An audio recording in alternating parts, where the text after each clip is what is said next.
धरती पर किसी भी जगह ने इसकी तरह दुनिया को ऐसी पहचान नहीं दी। और इस चहल पहल और आत्मविश्वास वाले शहर की एक कमाल की कहानी है। लंदन आर्कियोलॉजी का अनमोल खजाना है।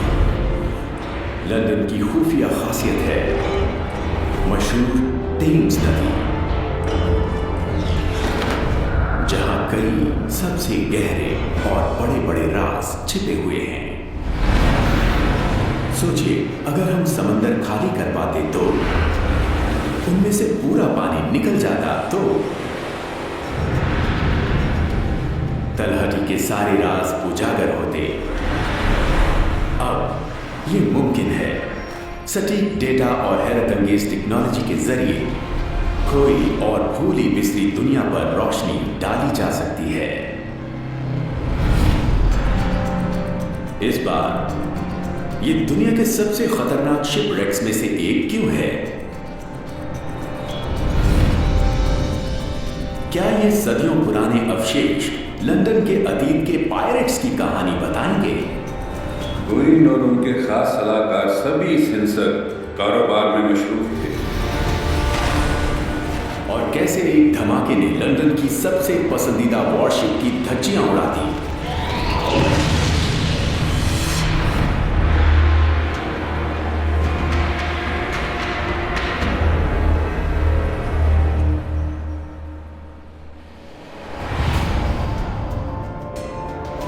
इतिहास और परंपरा से सराबोर आज लंदन एक ग्लोबल सेंटर है। टूरिज्म, फैशन, म्यूजिक और कॉमर्स का। यहां की 80 लाख की आबादी मशहूर है अपने निरालेपन और रवैये के लिए। और शुरुआत होती है बहते पानी से।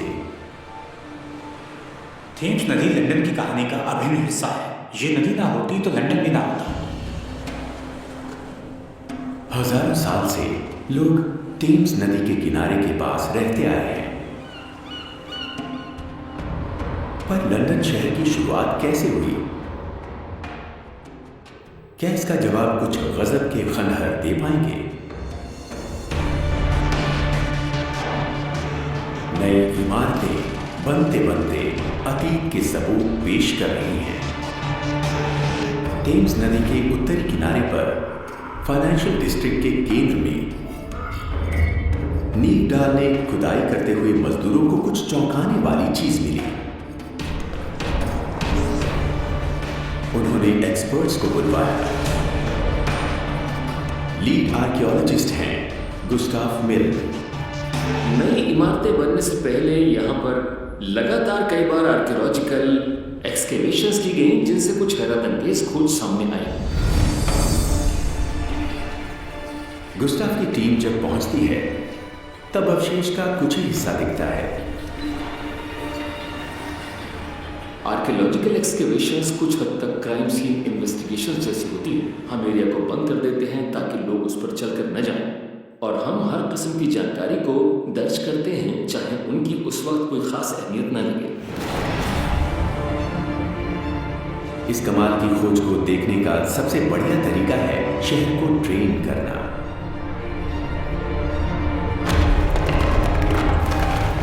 लंदन की पेवमेंट में दरार पड़ती है। नरम एलुवियल सॉयल बिखरने लगता है।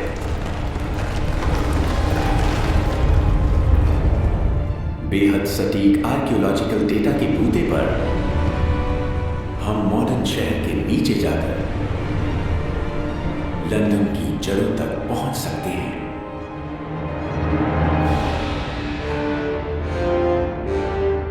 बड़े वुडन टिम्बर्स हैं, तो जाहिर है ये किसी बड़ी और पुरानी चीज का हिस्सा है।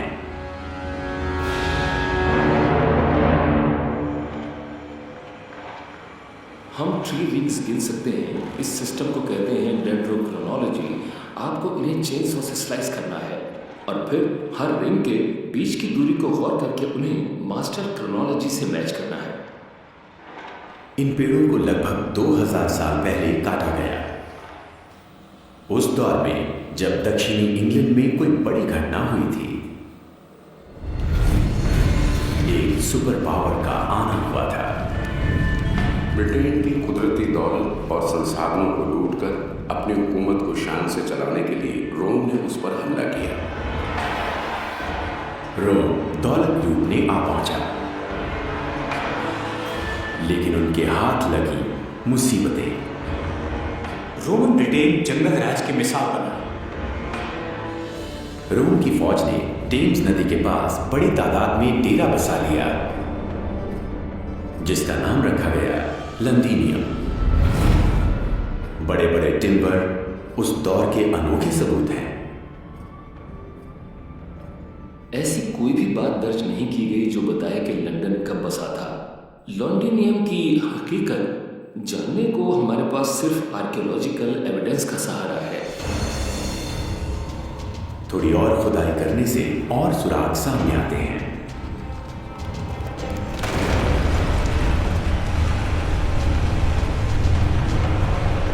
टिम्बर असल में 7 फुट ऊंची दीवार का हिस्सा है।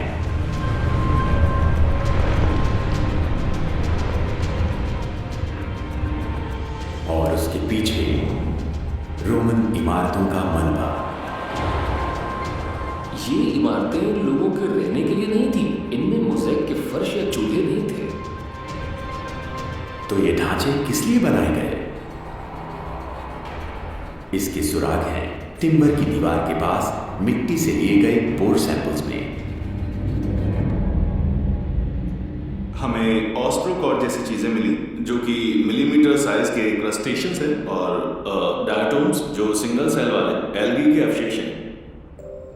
इनमें से कई जीव टाइडल एस्चुरीज में जीते हैं, लेकिन मॉडर्न एस्चुरी रिवर से आर्कियोलॉजिकल साइट 300 फीट ऊपर है।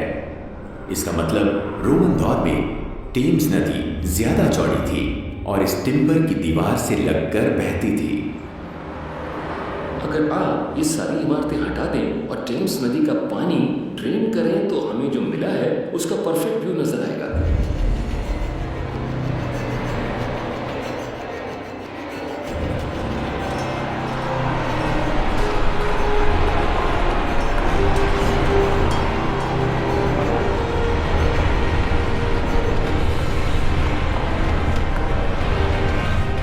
दीवार रोमन की साइड है जो लगभग 200 फुट लंबी है, जिसके साथ लगी हैं पत्थर की बनी 10 इमारतें।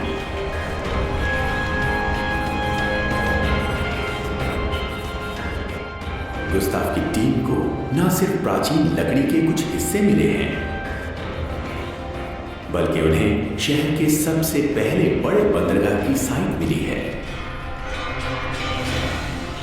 लंदन का पहला बंदरगाह जैसा पहली सदी के आखिर में दिखता था, अब उसकी नकल बनाना मुमकिन है।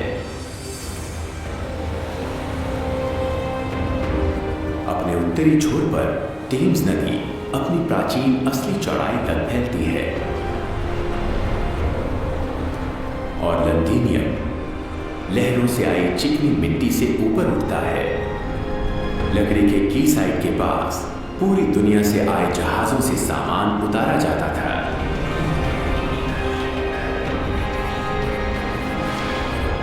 जहां 10 बड़े बड़े पत्थर से बने गोदाम थे, जिनमें सामान रखा जाता था और प्रोसेस किया जाता था। रोमन लंदन एक बड़ा बाजार था, कारोबारी इलाका था और इसीलिए बंदरगाह की बड़ी अहमियत थी। बंदरगाह से लंदन को ताकत और रुतबा मिला, महफूज रहने की सहूलियत मिली। नदी किनारे बसा एक मामूली गांव तरक्की की राह पर चलते हुए शहर बन गया। रोमन टेम्पल्स और एम्पी थिएटर हमेशा हमारा ध्यान खींचते हैं, पर असल में ब्रिटेन की असली शान तो बंदरगाह है।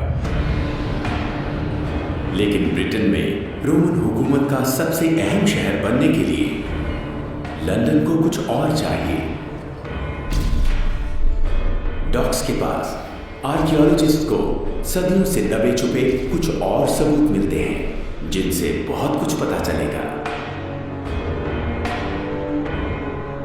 ड्रेन साइट कई और राज उजागर करती है।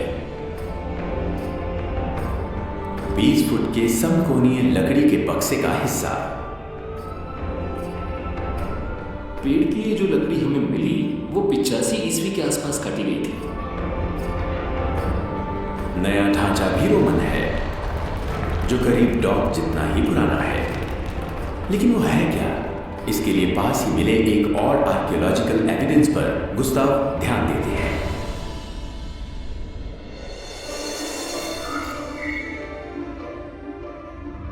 लंदन में बनाए गए रोमन सड़कों के अवशेष। एक सड़क लकड़ी के बक्से के पास से गुजरते हुए नदी के उत्तरी किनारे तक जाती है।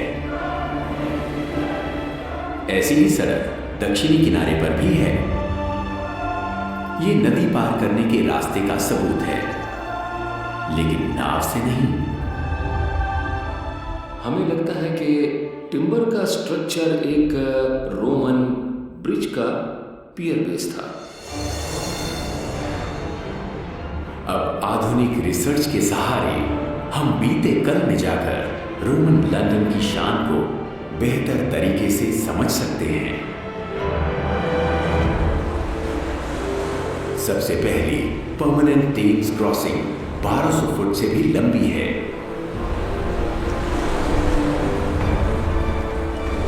बीस फुट चौड़े सुपरस्ट्रक्चर को सपोर्ट करते हैं 20 बड़े बड़े टिम्बर पियर्स, जिनके बेस वैसे ही हैं जैसा गुस्ताव की टीम को मिला था। रोमन ब्रिटेन में ऐसी कोई दूसरी चीज नहीं बनी। ये प्राचीन इंजीनियरिंग का एक करिश्मा है।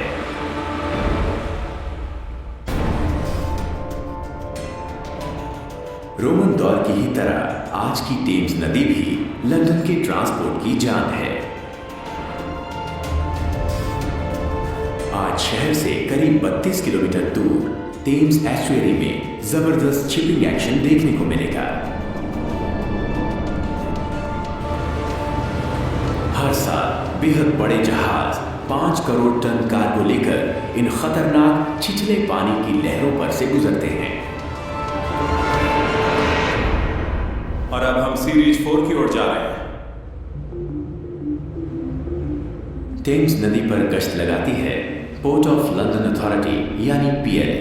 ये हर समय बदलते नदी के तल पर नजर रखती है ताकि जहाज के आने जाने के रास्ते में रुकावट ना हो। साल 2003 में एक PLA सर्वे वेसल को प्रिंसेस चैनल में एक रहस्यमयी चीज मिली। हम यहाँ जो देख रहे हैं वो है प्रिंसेस चैनल का इलाका, जिसे हम खंगालेंगे। हमने इसका मुआयना किया था और कुछ ऐसा मिला जो आंखों को खटक रहा था, और वो है ये छोटी सी रुकावट। कुछ और सोनार स्कैन के मुताबिक ये जहाज का मलबा है। हम ये जो देख रहे हैं ये इंसान के बनाए स्ट्रक्चर हैं और ये एक शिप का मलबा है। ये जानने के बाद मामला काफ़ी दिलचस्प हुआ और फिर शुरू हुई हमारी फॉलोअप इन्वेस्टिगेशन। PLA ने आर्कियोलॉजिस्ट जेम्स आवर को बुलाया। शुरुआत में सब कुछ रहस्यमय था। अनजाना मलबा आखिर आया कहां से? ये क्या हो सकता है?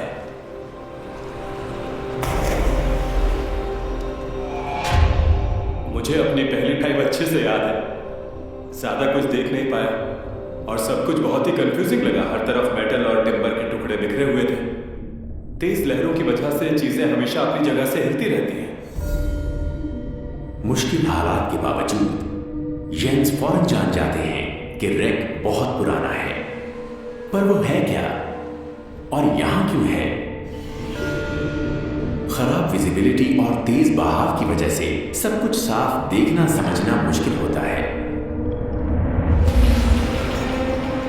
लेकिन अब डाइव सर्वे डेटा और पावरफुल कंप्यूटर सॉफ्टवेयर के जरिए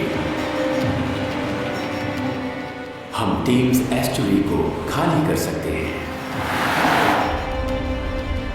और नजर आता है एक शानदार नजारा। मिट्टी भरा पानी रिसते हुए दिखता है। बहती रेत में आधा अधूरा दफना हुआ 80 फुट का ढांचा। फर्श के टिम्बर और जुड़े हुए फ्रेम मौजूद हैं। एक्सपर्ट उसके डिजाइन से उसकी उम्र का पता लगाते हैं। इस तरह की कंस्ट्रक्शन और फ्रेम को जैसे जोड़ा गया है, कंस्ट्रक्शन के कुछ तौर तरीके, बारीकियां, ये सभी बातें 16वीं सदी की ओर इशारा करती हैं। 16वीं सदी में इंग्लैंड पर बेरहम ट्यूडर तानाशाहों की हुकूमत थी।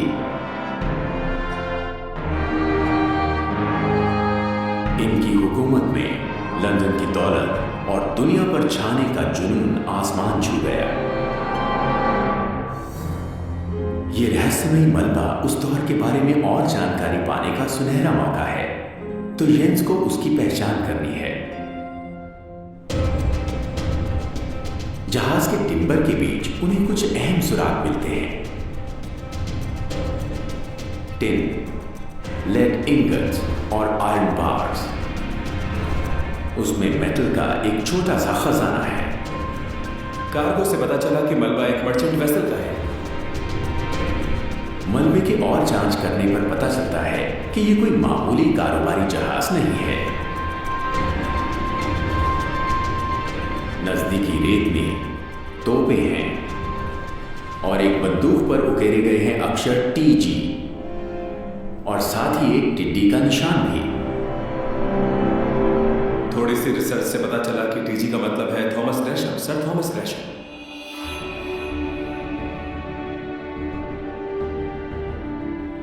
सर थॉमस ग्रेशम 16वीं सदी की जानी मानी हस्ती थे। उन हस्तियों में से एक जिन्होंने सबसे पहले इंग्लैंड को ग्लोबल पावर हाउस बनाया। थॉमस ग्रीशम अपने जमाने के सबसे महान फाइनेंसियर में से एक थे। दरअसल वो एक बहुत ही बेहतरीन और कामयाब कारोबारी थे। सन 1566 में ग्रेशम ने इंग्लैंड का सबसे पहला ट्रेडिंग सेंटर बनवाया, जिसका नाम था द रॉयल एक्सचेंज। देश के लिए वो इतना बड़ा पल था कि उसका उद्घाटन खुद क्वीन एलिजाबेथ ने किया था।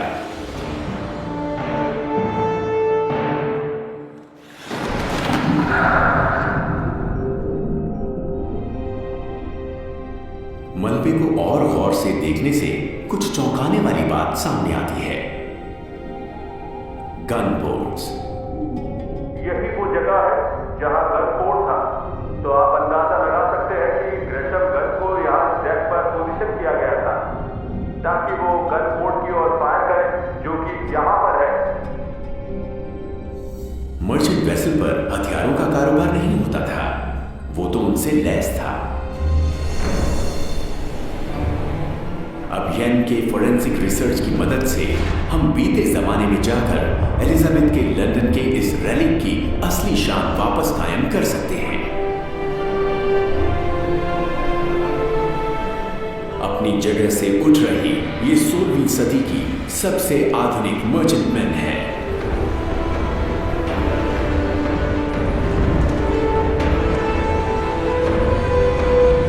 जो 115 फुट लंबी है,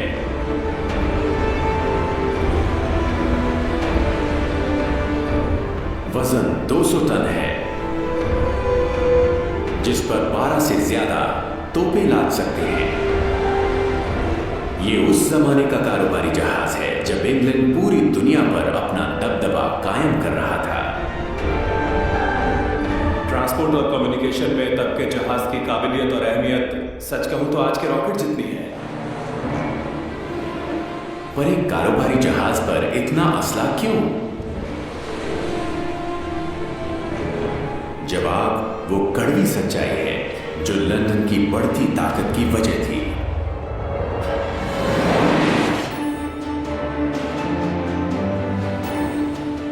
सोलहवीं सदी का मलबा शायद बता पाए कि वो हथियारों से लैस क्यों था। इन्वेस्टिगेटर येन ज़ावर आर्कियोलॉजिस्ट गुस्ताव मिल्न की मदद लेते हैं। हमें जो मिला उस बारे में हमारे बीच मतभेद है। 1603 में इतना ही बड़ा जहाज डूबा था। वो भी लंदन से जरा सा दूर प्रिंसेस चैनल में। उस जहाज का नाम था चेरुबिम, जिसे हम कहते हैं लेवेंटर, यानी कि एक मर्चेंट मैन टर्की जाकर लौट आया लेवेंट कंपनी के साथ।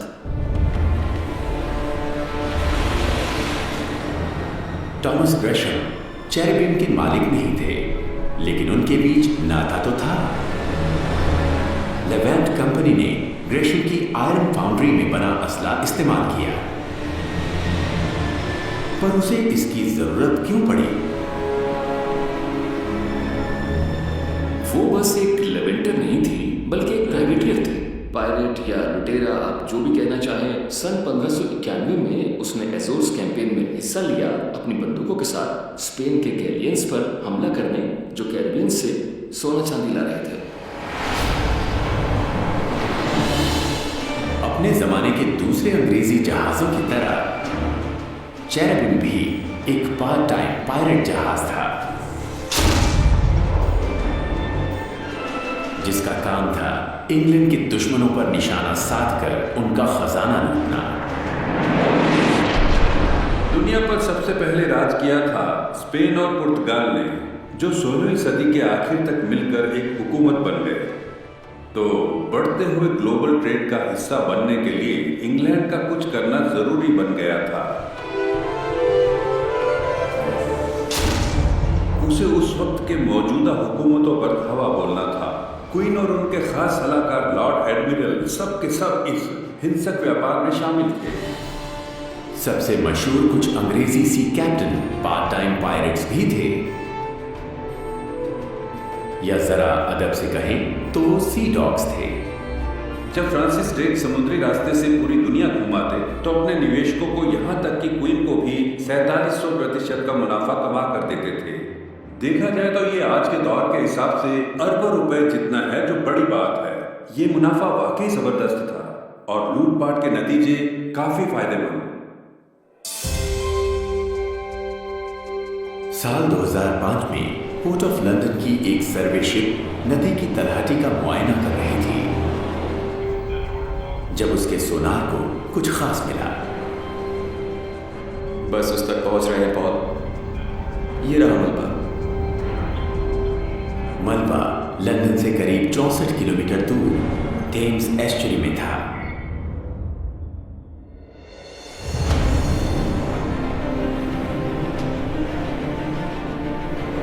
आर्कियोलॉजिस्ट एलिसन जेम्स और डाइवर स्टीव एलिस छानबीन करते हैं। उनका काम ये पता करना है कि साइट की कोई ऐतिहासिक अहमियत है या नहीं।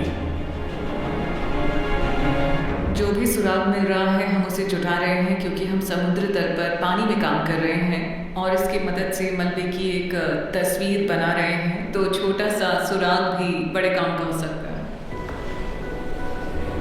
वो साइड स्कैन सोनार की मदद से और जानकारी जुटाते हैं। यहाँ पर डेटा है जो हमें टो फिश के जरिए मिल रहा है।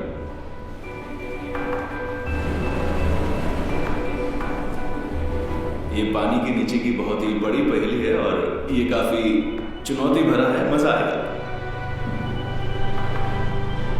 ठीक है, डाइवर सब पानी में उतर सकते हैं, ध्यान से।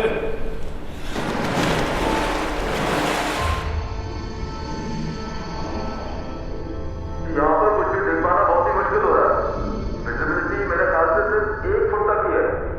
थेम्स में माहिर गोताखोर ही गोता लगा सकता है। यहाँ विजिबिलिटी बहुत कम होती है, तेज लहरें उठती हैं और साथ ही वेसल की लोकेशन भी इस काम को और मुश्किल बना देती है। सबसे पहले बड़े बड़े टिम्बर नजर आते हैं, फिर कुछ दिलचस्प मिलता है। देखो वहाँ चिकनी मिट्टी में सिर्फ एक तोप का हो रहा है। यहाँ पर एक और भी है। तोप के गोलों के साथ साथ कुछ निजी चीजें भी तलहटी में बिखरी पड़ी हैं। एक सेलर की क्ले पाइप, एक नेविगेशनल डिवाइडर, सबूत हर तरफ हैं।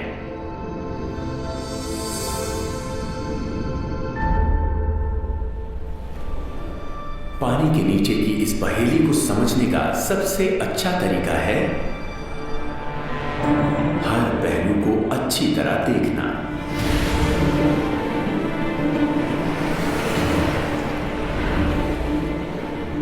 एस्चुरी का पानी रिसता है, तब एक बार फिर पुरानी लकड़ी के जहाज का अवशेष नजर आता है।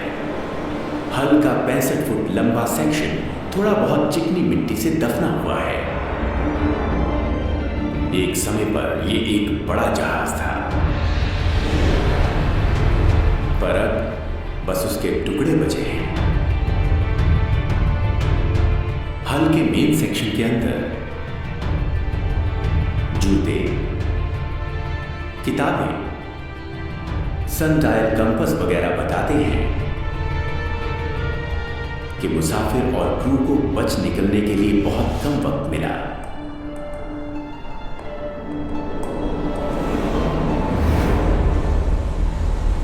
किनारे पर विशेषज्ञ मलबे को पहचानने के लिए नदी की तलहटी से मिले रेलिंग की जांच कर रहे हैं।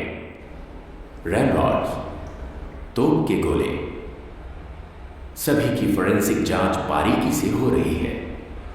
सबसे पुख्ता सबूतों में से एक है चमड़े के जूते।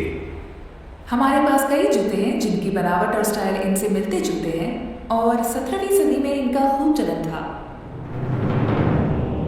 इस देश में समुद्र की तलहटी में 17वीं सदी का जहाज मिलना सच में बहुत ही कमाल की बात है। और इतिहास में दर्ज है कि हथियारों से भारी मात्रा में लैस एक युद्धपोत 17वीं सदी में यहां डूबा था और इसीलिए उसे नाम दिया गया द लंडन। इस इलाके में द लंडन ही इकलौता जहाज है जो उस जमाने का, उस साइज का और उस स्केल का है। 17वीं सदी के मध्य में इंग्लैंड की हुकूमत ने कारोबार की हिफाजत के लिए नौसेना में भारी निवेश किया। अगर इंग्लैंड को सबसे ताकतवर बनना था तो समुद्री ताकत बढ़ानी जरूरी थी। इंग्लैंड के सबसे नए युद्धपोतों में से एक द लंदन शहर की बढ़ती ताकत की एक निशानी है। द लंडन एक भारी भरकम युद्धपोत है जो मैदान जंग में आगे बढ़कर दुश्मन को तहस नहस कर देगा। लेकिन ऐसे भारी भरकम युद्धपोत की कहानी एस्चुरी की तलहटी में कैसे खत्म हुई?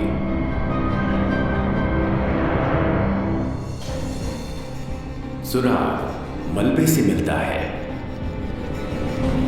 जहाज का मलबा बिखरा पड़ा है। जहाज का एक हिस्सा और कुछ तोपें मलबे के मुख्य हिस्से से 1300 फुट दूर पड़े हैं। जहाज का हाल बेहाल है।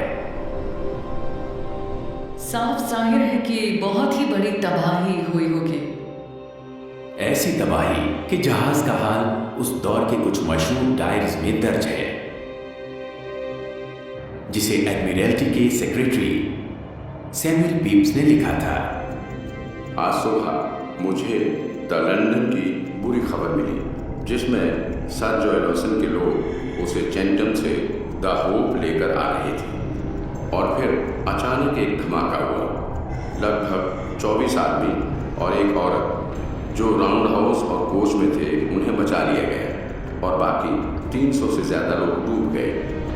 पर बिना खतरे वाले इलाके में तबाही मचाने वाला इतना बड़ा धमाका कैसे हुआ होगा?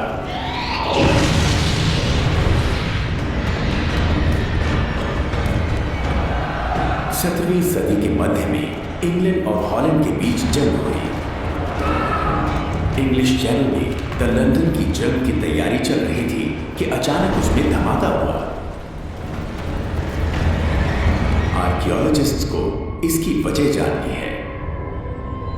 सुराग मलबे में है। एक छोटे से सेक्शन में दबा पड़ा है एक गनर्स किट। रिकॉइल को घटाने के लिए ब्रीचिंग रोप्स, तोप निकालने के लिए हैंड स्पाइक्स और लिन स्टॉक्स ताकि बंदूकें चलाई जा सकें। लेकिन ये साजो सामान गन स्टेशन के पास नहीं था, जैसा कि जंग के लिए तैयार जहाज में होना चाहिए। हमें उम्मीद थी कि एक हैंड स्पाइक, एक लिन स्टॉक हमें हर कैनन के पास ही मिलेगा, लेकिन हमें ऐसा कुछ नहीं दिखा। हमें सब कुछ एक छोटी सी जगह में ही मिला। एक गुंजाइश ये है कि ये सारा सामान अब भी स्टोरेज में हो। हमें सारी चीजें छोटी सी जगह में मिली। वो शायद गनर का स्टोर होगा, पर इसमें कोई शक नहीं कि जहाज जंग के लिए तैयार नहीं था। ऐतिहासिक रिकॉर्ड की मदद से अब सदियों पहले हुई किसी तबाही की बारीकियों को जानना समझना मुमकिन है।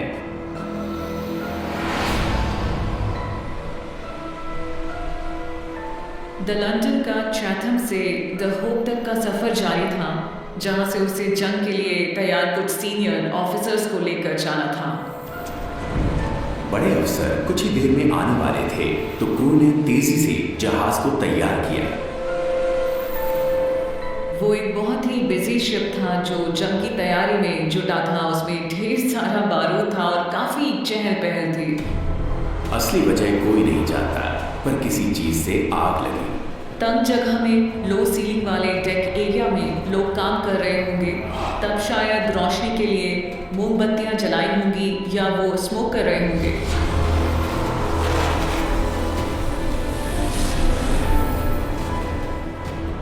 आग तेजी से मैगजीन में फैली, जिसमें करीब 12 टन बारूद रखा हुआ था।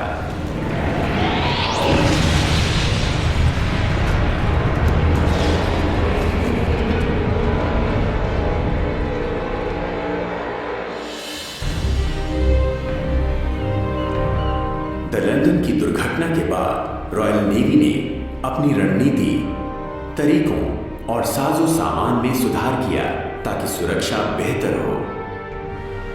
द लंदन जैसी दुर्घटनाओं की वजह से अफसरों का इम्तिहान लिया जाने लगा ताकि वो ज़्यादा प्रोफेशनल हो।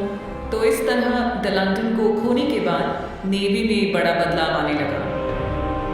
रॉयल नेवी समुद्र में जाने वाली सबसे जबरदस्त मिलिट्री फोर्सेस में से एक बन गई, और इस समुद्री ताकत की बदौलत ब्रिटेन ने अपना बहुत बड़ा साम्राज्य कायम किया। लंदन तरक्की की राह पर बढ़ता गया, बड़ी शान से। साल 1840 में शहर की आबादी 20 लाख होने से वो दुनिया का सबसे बड़ा और सबसे ताकतवर शहर साबित हुआ।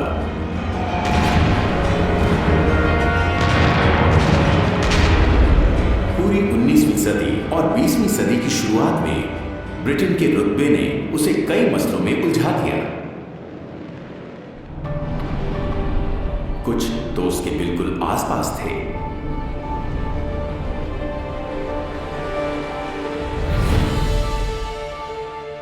केंट के तट के करीब 2.5 किलोमीटर दूर जंग से सड़ता एक जहाज है जो आज भी लंदन के लिए खतरा है।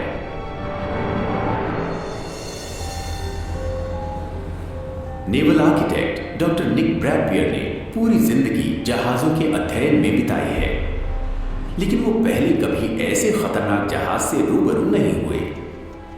इस वक्त मैं टेम्स एस्टुअरी में हूं और ठीक वहां पर हमें 3 मास्ट नजर आ रहे हैं जो अब भी लहरों के ऊपर है। ये बॉयज एक्सक्लूजन जोन की सरहद है जिसके अंदर नाव ले जाना मना है। आधा डूबा हुआ जहाज आते जाते जहाजों के लिए हमेशा का खतरा है। सीसीटीवी से उस पर लगातार नजर रखी जाती है ताकि किसी जहाज का उससे टकराने का खतरा टाला जा सके।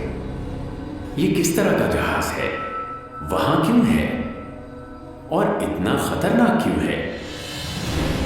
गोता लगाना मुश्किल है, पानी भी गंदला है, लेकिन 3D स्कैन डेटा की मदद से हम पानी में छुपे हुए बड़े गहरे राज उजागर कर सकते हैं। 14,000 टन के बड़े कार्गो शिप का मेटल हल नजर आता है। ये है SS रिचर्ड मॉन्टगोमरी। ये 75 साल बाद नजर आया है, यानी उस दौर के बाद जब लंदन ग्लोबल वॉर के फ्रंट लाइन में था।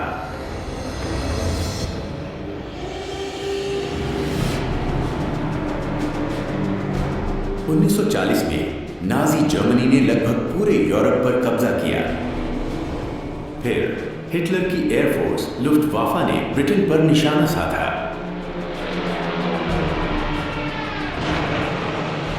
जर्मनी की कोशिश थी कि ब्रिटेन को भूखा मारा जाए, क्योंकि ब्रिटेन विदेश से आने वाले सामान पर निर्भर था। तो अगर सारे के सारे डॉक्स तबाह किए जाए और जहाजों का थेम्स से आना जाना रोका जाए तो ब्रिटिश इकोनॉमी चरमरा जाती और इससे दबाव में आकर शायद ब्रिटेन हिटलर से पॉलिटिकल समझौता कर लेता।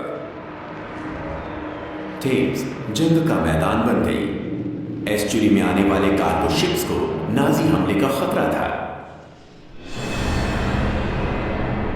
ड्रेन किए गए मलबे से मिली मालूमात से पता चलता है कि रिचर्ड मॉन्टगोमरी दुश्मन के हमले का शिकार नहीं बना था। यह जहाज बराबर 2 टुकड़ों में पड़ा है। इसकी तबाही दूसरे विश्व युद्ध के बम, टॉर्पीडो या सी माइन से नहीं हुई। खाली की गई साइट से एक सुराग मिलता है। यह एक बड़े रेत के टीले के ऊपर टिका है।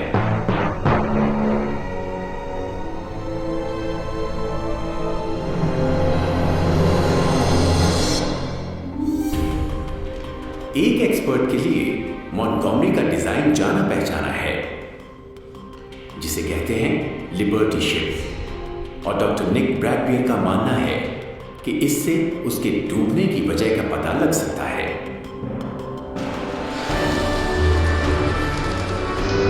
लिबर्टी शिप्स अमेरिका में बनाई गई थी। जंग में दुश्मनों ने कई मर्चेंट शिप्स डुबा दिए थे, तो इमरजेंसी रिस्पांस के तहत इन्हें मंगवाया गया। दूसरे विश्व युद्ध के दौरान अमेरिकी शिपयार्ड में 2700 से ज्यादा लिबर्टी शिप बनाई गई। एक डिजाइन के इतने जहाज पहले कभी नहीं बने। सबसे जल्दी बनने वाला जहाज शुरू से आखिर तक 4.5 दिनों में बनता था।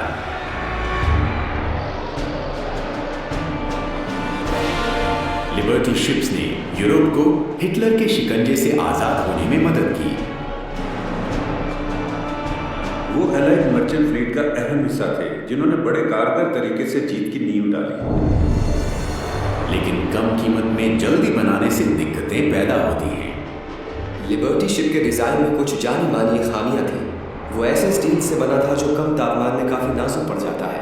इन जहाजों को रिवेट से नहीं, वेल्डिंग से जुड़ा गया था, जिससे ये कमजोर रहते थे। कुछ जहाजों के तो बीच समंदर में 2 टुकड़े हो गए। ऐतिहासिक रिकॉर्ड की जांच करके निक मॉन्टगोमरी के आखिरी सफर की जानकारी जुटाते हैं। अगस्त 1944 में जहाज का सफर हॉग आइलैंड, फिलाडेल्फिया से शुरू हुआ। अटलांटिक पार करने के बाद वो थेम्स एस्चुरी में एक काफिले में शामिल हुआ, जिसकी मंजिल थी फ्रांस।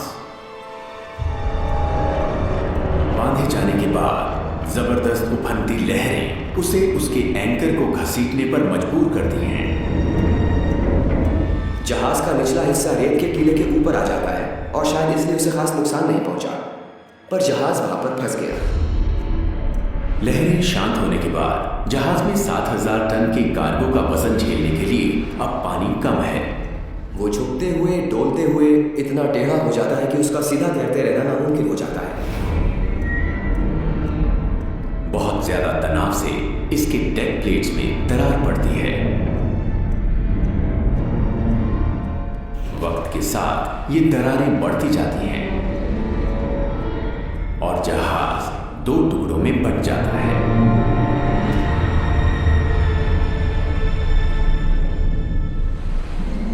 अब बस एक सवाल बचता है, ये मलबा आखिर इतना खतरनाक क्यों है? इसका जवाब है उसके खतरनाक कार्गो में।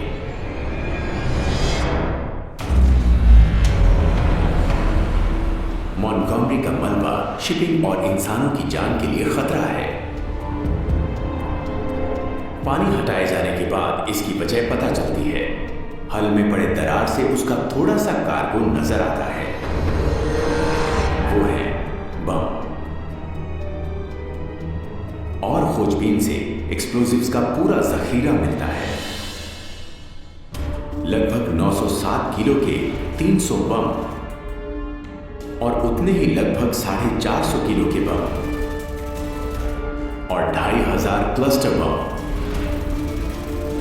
कुल मिलाकर 1400 टन के एक्सप्लोजिव्स टेम्स की तलहटी में पड़े हैं।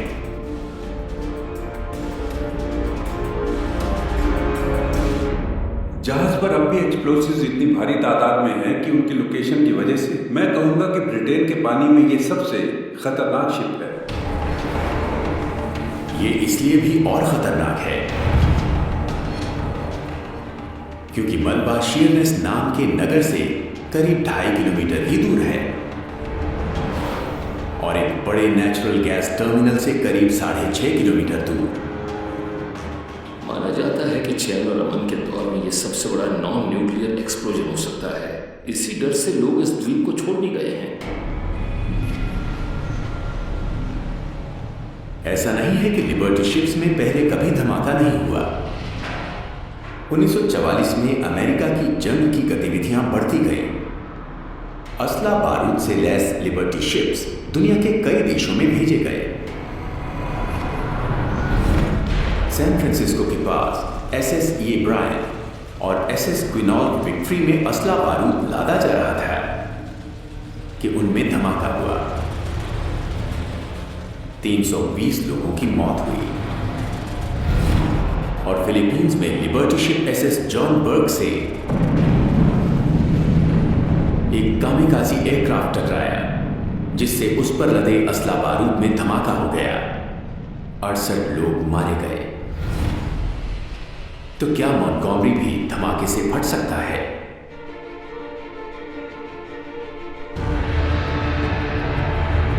जहाज के मलबे में और सुराग हैं। बारीकी से जांच करने पर एक और बात का पता चलता है। बिखरता हुआ डेक हाउस,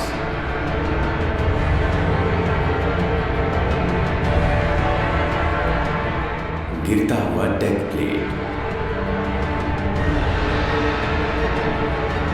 जहाज के गिरते टूटते हिस्से कभी भी बम से टकरा सकते हैं।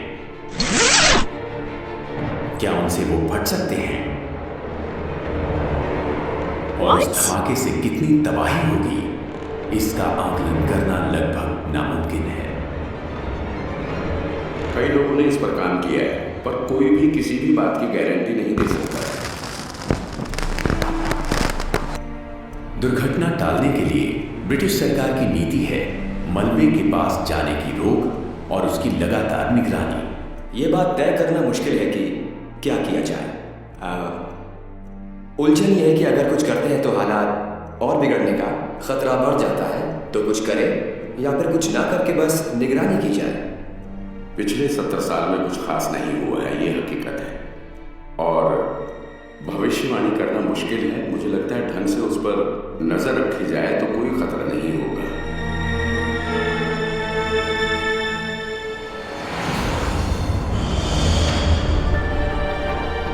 खून खराबा, लूटपाट, बेरहम ख्वाहिशें और जंग। लंदन की कहानी में ये सारी चीजें हैं।